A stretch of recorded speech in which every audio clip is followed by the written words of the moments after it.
Hi, Sierra. What's better than reading from bed? You can curl up with a nice book before going to sleep. So I've decided to share a bunch of different books since we have some extra time together in this format. This is Impossible Music. It's one of our Yak 2020 books. And I'll read what it's about so that maybe you can get interested in it and we can read more together. It says, music is Simon's life, so he is devastated when a stroke destroys his ability to hear. He resists attempts to help him adjust, refusing to be counseled, refusing to learn sign language, refusing to have anything to do with deaf culture. Refusing, that is, until he meets G, a tough-as-nails girl dealing with her own experience of hearing loss. Simon embarks on a quest to create an epic concert, the likes of which no one has ever heard or ever will. The music will be silent, received the same by the hearing and the deaf. Simon's single-minded pursuit of his mission, however, sends him and his burgeoning romance with G careening off course. But if getting his life back on track alters his relationship to the music he loves so much, is he even willing to try? So this is Impossible Music. And we're going to start with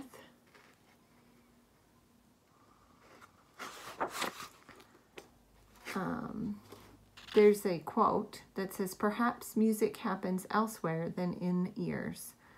It was Anna Smell, The Chimes. So here's the intro. Heathland Guru, December 21st. How? Small world, big question. That's what Mom used to say when too tired to answer properly. Only it's not a small world anymore, not for me. How, in Australian Sign Language, aka Auslan, starts with two palms held upward, one above the other. You slide your hands apart to create a space between them, and they stay facing up, empty. The idea being, I guess, for someone to metaphorically fill them with knowledge. I think of it as a shrugless, huh? It's a big sign, then, rather than a small word. But the question remains huge. I think G knows that, which is why it's taken her so long to ask. We're sitting side by side in a corner of the campus that most people avoid because it's too noisy. Perhaps that's what drew us here. The first time I came to the University of Adelaide for a winter school held in the holidays between second and third terms, when everyone else was heading northward for warmth, the renovations were annoying, but I can't hear them now. All I can feel is the occasional vibration as machines hammer and thunder on the other side of a canvas fence, invisible but present, like our uncertain futures. Everything has been thoroughly overturned in the last 3 months and 19 days. G has her knees drawn up tight to her chest, scuffed Doc Martens jammed hard on the bench as though she's bracing herself to jump. When she's not talking, her hands clutch her forearms in a monkey grip, scars vivid violet like they've been drawn on with marker. We're so close our hips are touching, and I consciously note for the first time that she doesn't smell like other girls. Where most I know are too sharp and sweet, she's pleasantly sour, lemon and hot tea. With every breath, I strain to take in more of her. We've been seeing a lot of each other lately, but I've not yet admitted to myself that I'm falling in love with her. That is just one of the many things I can't put into words. How can I? All I have are numb approximations, shapes in the air that bear no relation at all to the sound or language or music, as irrelevant as my fingers on the neck of my guitar. Jean nudges me with her shoulder, reminding me of the question, and I nod, reaching into my pocket. Some things are easier to explain by phone, or at least less impossible. I have brain damage. She leans closer to read the words on my phone's glowing screen, makes a gesture, I guess means, tell me something I don't already know. I scrunch up the left side of my face and keep tapping on the screen. No, really. Bilateral embolic stroke to Hegel's gyrus. I haven't typed the words to anyone before, so the phone autocorrects the last two to Heathland Guru. It sounds like a band, but not a good one. A bland purveyor of the kind of top 40 stuff that I once loved to hate, but now would kill to hear. Ears work fine, but my brain is deaf as a post. G snatches the phone from me and types, hysterical? I think she's being ironic before I absorb the question mark. Trying not to bristle, I answer, I'm not imagining it. I can show you the scars if you want. She reaches behind me and puts her hand on my neck, thumb and fingers on either side of my spine, and butts my shoulder with her right temple. The smell of her becomes much stronger. I tilt my head and breathing deeply, clearing my mental sinuses. Hair, skin, G. Maybe I'm smelling a bit of her home as well, and suddenly I really want to see where she eats, where she watches TV, and where she sleeps. While I'm lost in a pleasantly detailed daydream, she takes the phone and types something with her left hand. Well, thanks to you and your gimpy gyrus, I've lost a bet. It's my turn to make the how sign, which creates a small space between us. Her hand leaves my neck. She sits straight as she taps out the words. Rock God goes deaf, huh? You didn't say, so we thought you were embarrassed about blowing your eardrums out on stage, as you should have been. So obvious. I snatched the phone from her.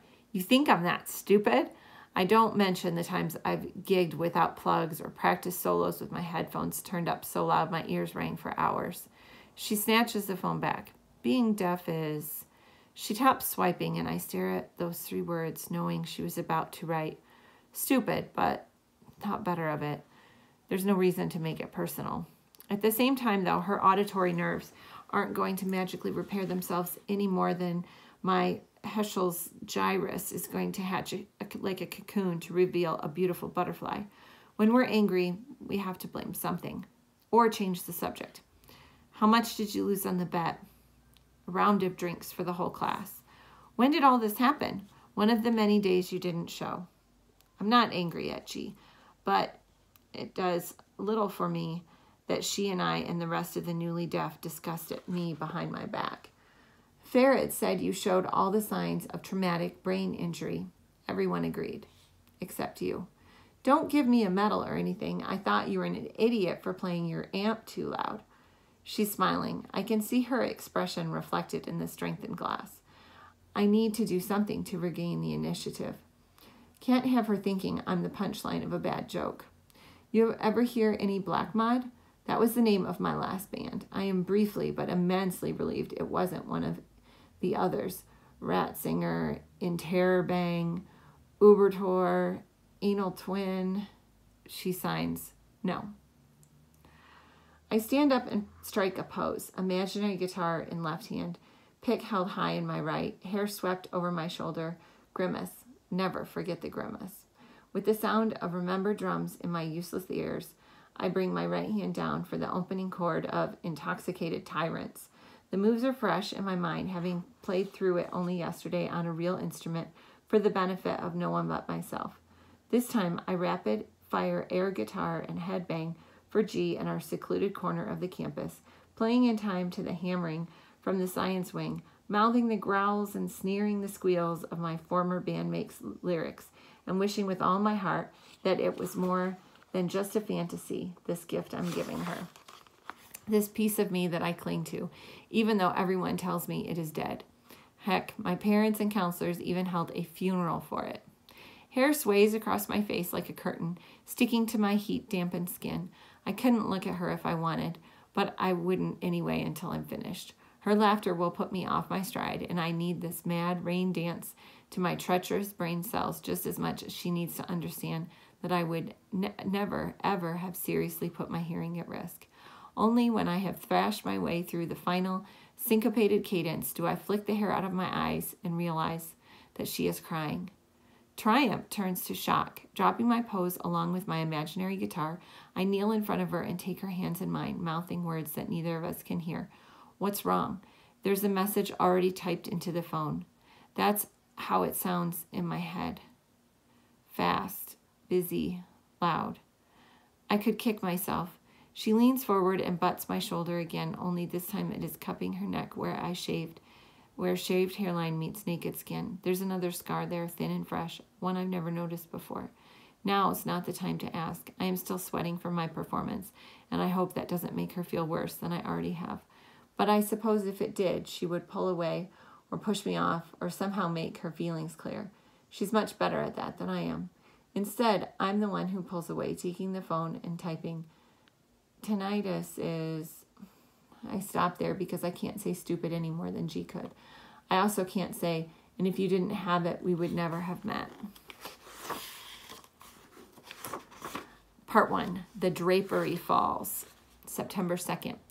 The last words I ever heard were my mother telling me to turn my music off and go to sleep, it being a Wednesday and she having to work early the next day. Mom crunches numbers in an office for a living, statistics and other things I don't understand, although I like that she has in her head a seemingly inexhaustible supply of facts and figures, such as the odds of dying from a drug overdose, 1 in 13,333, or the number of places in Australia named after Queen Victoria, 21. She scatters them like punctuation marks across nights when my sister and I are home, probably because they're more likely to get a reaction than the things she'd rather tell us, such as the number of children, 2, amount of love, infinite. Turn your music off, honey, it's a school night. Headphones were invented for utterly unreasonable requests like this, so after Mom stuck her head around my door, I stayed up for an hour or two, chatting with friends online and listening to, I regret this now, the latest from a band called Electric Sky Prawn. If I'd known that Sprout Rider would be the last album I'd ever hear, I would have picked something better. Blackwater Park, perhaps. Go into silence with the slow fade out of The Drapery Falls. Still ringing in my ears. That's what I would choose now. The idea of choice, though, is as much of a fantasy as that ancient ethical fake-out. Which would you rather be, deaf or blind? No one can possibly answer that question. No one should ever have to answer that question. It's meaningless, existing only as a reminder to treat what we have with reverence, I guess.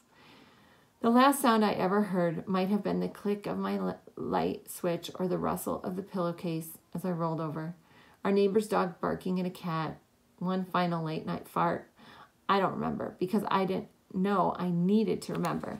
That September in my former life, I thought all sound was music. I took it for granted, paid so little attention to the symphony surrounding me that I missed its ending. Cases of cortical deafness in the history of medicine, 12. 1 for every note on the chromatic scale. I am the 13th. Medical specialists explained it to me afterward as best they could, given that I couldn't hear a word what they were saying. My eyes scanned the documents they printed out, dense paragraphs forming a wagon train around the tiny blood vessel that had burst during my sleep, drowning that critical part of my brain. Really, though, my attention was on Mom. She was listening closely to those specialists whose mouths were making silent glyphs I utterly failed to interpret. Sullen Floyd, with his ridiculous goatee that looked like he dyed it in milk, his younger sidekick, Pramila Vrima, mostly speechless for now. I had learned to read Mom's body language much better in recent days. As I listened, she crushed in on herself like a car in an accident with a semi. The message had finally gotten through, which was ironic. Mom could hear the words better than I could. She just didn't want to listen. I didn't need ears to understand what she had been told or to recognize how it made her feel. It was a struggle, however, to feel anything at all around the absence, the ghastly void where every sound in the world had once been. The bickering of birds, the rumble of distant traffic, the hiss of springtime rain. It was like I'd woken up that fateful day with my head in a bucket of water, but 1,000 times worse. I felt drowned by nothing, smothered by silence. I kept putting my fingers to my ears as though I could remove the obstacle between me and the hearing world, but there was no obstacle there, of course. The problem wasn't on the inside. Later, I would scream and scream in vain, trying to hear something, my own anguish at the very least, anything, but all I got from my efforts was a raw throat. Deafness, I learned fast, is not just an absence of noise. It is not being in a cave or an old mine or a soundproof room. Deafness is the eradication of the possibility of noise, including the pulsing heart, the bellowing lungs, the soft hiss of the blood through the vessels near the ears. All that previously unnoticed body language stopped forever. People are musical instruments just like my guitar, but we learn from long habit to tune out our personal symphony. We only notice it when it's going wrong or gone completely, when the symphony is over and the orchestra has left the stage. So I think I'm going to pause right there and maybe read more tomorrow. We'll see.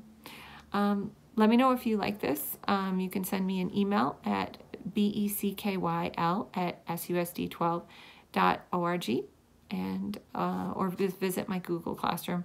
I'm going to put up some more Flipgrids. I hope to see you online. Bye for now.